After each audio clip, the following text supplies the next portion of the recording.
தள்ளப்பட்டுள்ளார்களோ, கடன் சுமையினாலும் மேலும் பலரின் இழிவு சொற்களாலும் கேட்க முடியாத சொற்களை தினந்தோறும் இந்த சமுதாயத்தின் மூலம் கேட்பதினால் இந்த உலகில் என்ன செய்வதென்று தெரியாமல் தவிக்கின்ற ஒவ்வொருவருக்காகவும், மேலும்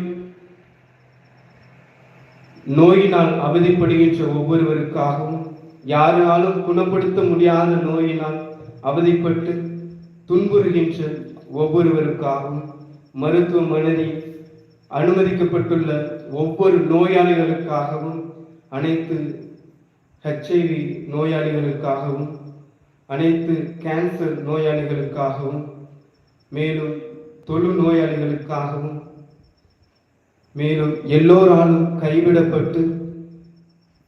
இந்த சமுதாயத்தில் என்ன செய்வதென்று தெரியாத நிலையில் உள்ள ஒவ்வொருவருக்காகவும்,